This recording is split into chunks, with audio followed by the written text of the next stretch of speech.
De nombreux propriétaires de sites internet ont découvert qu'ils avaient beaucoup de pages désindexées entre le 1er et le 5 juin 2025. Pour certains sites, cela dépasse les 60% de pages désindexées en moins d'une semaine sur Google. Je te montre juste ici et ici quelques exemples des évolutions des pages indexées sur certains de mes sites. On voit très nettement sur les courbes que de nombreuses pages ont été désindexées sur un laps de temps très court.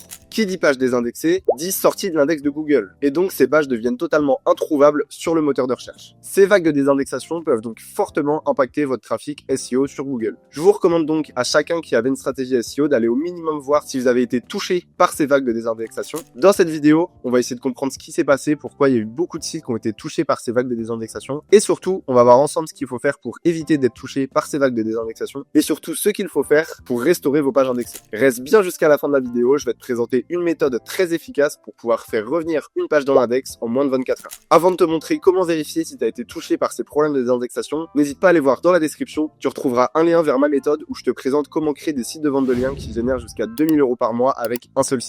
N'hésite pas non plus à like et à t'abonner si ce genre de vidéo te plaît. La première chose que je vais vous montrer dans cette vidéo, c'est comment vérifier si vous avez été touché ou non par ces vagues de désindexation. Pour cela, vous allez tout simplement devoir aller sur votre Search Console, aller ensuite ici dans l'onglet Page, et une fois que vous êtes dans Page, vous allez décocher ici la partie non indexée et regarder votre évolution de courbe de page dans l'index. Là, on voit très clairement qu'à partir du 27 mai, on a déjà eu pas mal de pages qui ont été désindexées, puisqu'on est passé de 862 à seulement 724 pages indexées, donc plus de 80 pages qui ont été désindexées en seulement 24 heures. Et on a eu une deuxième fois la même chose fin mai, du coup on est passé de 724 à 536 pages indexées. Vous pouvez également aller regarder dans les pages non indexées ici, et aller ensuite dans Explorer actuellement non indexées. Là, on va avoir à peu près la même chose, mais on voit qu'on n'est pas forcément sur les mêmes dates. Là, on voit qu'on est plutôt à partir du justement 31 mai, donc ça correspond, et un peu plus après, alors qu'on n'avait pas forcément les mêmes courbes avec les pages indexées. Du coup, c'est les deux méthodes vraiment pour vérifier. À partir du moment où vous voyez des grosses variations de pages indexées ou de pages non indexées, c'est que potentiellement vous avez été touché par cette mise à jour. On peut regarder un autre exemple sur ce site. Là, on voit que la courbe d'évolution des pages indexées est beaucoup plus stable et du coup, on a beaucoup moins de variations. Que ce soit dans la partie des pages index où on voit qu'on a seulement eu 10 pages désindexées, grosso modo, même pas, justement depuis début juin. Et si on va voir les pages explorées non indexées,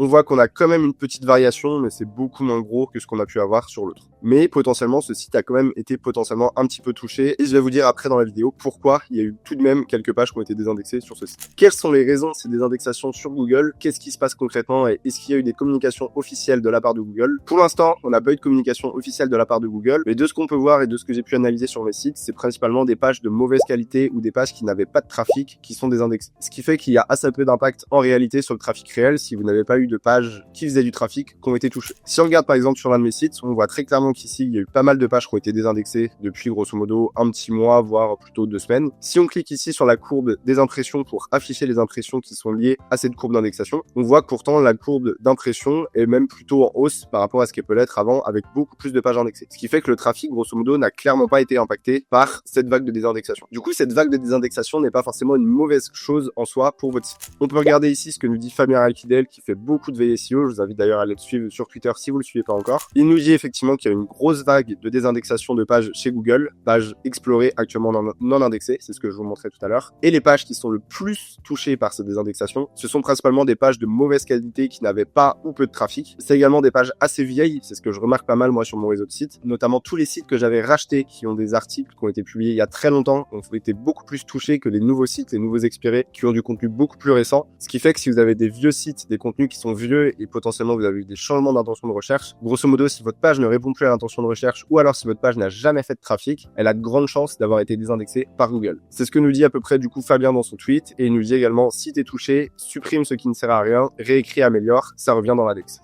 C'est à peu près ce que je vais vous présenter à la fin de cette vidéo, avec également une autre alternative qui est plutôt efficace. Les deux choses que je vous recommande de mettre en place si vous avez été touché par des vagues de désindexation, c'est de mettre en place du content pruning sur votre site et de retravailler vos anciens articles. Le content pruning, qu'est-ce que c'est? C'est tout simplement le fait d'identifier toutes vos pages qui n'ont jamais fait de trafic ou alors qui ont fait peu de trafic sur une durée d'1 an et tout simplement les supprimer ou les rediriger dans l'objectif d'améliorer le budget crawl sur votre site. C'est clairement ce qui est en train de faire Google de manière automatique sur les sites pour supprimer toutes les pages qui n'ont aucun intérêt dans son index et donc réduire lui-même son budget de crawl. Comment vous pouvez faire ça? Comment vous pouvez assez facilement identifier toutes les pages qui ne font aucun trafic sur votre site? Vous pouvez aller tout simplement sur votre Search Console, aller ici sur par exemple les 12 derniers mois ou les 16 derniers mois. L'idéal c'est quand même d'avoir au moins 12 voire 16 mois d'historique pour potentiellement si vous avez des URL qui sont liés à une période avoir de la data dessus. Moi je vais rester dans ce cas-là sur les 16 derniers mois. Vous allez ensuite pouvoir aller ici sur page pour afficher toutes les pages. Vous allez aller ensuite tout en bas pour afficher un maximum d'URL possible et vous allez ensuite trier les impressions par nombre décroissant. En faisant ça, on voit qu'on ressort toutes les pages de votre site sur les 7 derniers mois qui font peu ou pas de trafic. Là, on voit par exemple que toutes les pages, grosso modo, qui font une seule impression sur votre site, qui sont des pages de contenu, par exemple, pas des pages ici, auteur comme on peut avoir, ou des pages de catégorie, vous pouvez potentiellement les supprimer. Moi, ce que je vous recommande, c'est de les rediriger potentiellement vers la catégorie qui est liée à votre article, ou alors les rediriger vers la page d'accueil. Ou encore mieux, rediriger vers un article sur un sujet similaire. La deuxième chose que vous pouvez faire, c'est de retravailler vos anciens contenus. Ça, je vous recommande de le faire sur des pages qui ont déjà fait du trafic. Potentiellement, une page qui faisait 10, 20, 30 clics par jour et qui a été désindexée. Ça peut arriver, vu que Google travaille en masse, il a potentiellement fait des erreurs dans son travail de nettoyage du web. Du coup, ça peut arriver que des pages faisaient du trafic, étaient potentiellement positionnées en top 3, top 10, top 15 et ont été désindexées. Dans ce cas-là, la chose la plus simple à faire, c'est de retravailler le contenu de ces pages. Je vous invite à aller voir ma vidéo juste là, où je vous présente ma méthodologie de A à Z pour retravailler un contenu, le remettre à jour et qu'il reprenne des top positions assez rapidement. La dernière méthode que vous pouvez utiliser pour faire revenir une page dans l'index très rapidement, c'est d'utiliser l'achat de trafic. L'achat de trafic, ça vous permet d'envoyer des signaux très rapidement sur une URL à Google et généralement, il réagit très bien à ce type de signaux et du coup, il y a de grandes chances qu'il réindexe votre page très rapidement. Vous pouvez par exemple utiliser PopAds ou PopCache pour envoyer du trafic sur toutes vos URL qui faisaient du trafic et qui ne sont plus indexées aujourd'hui.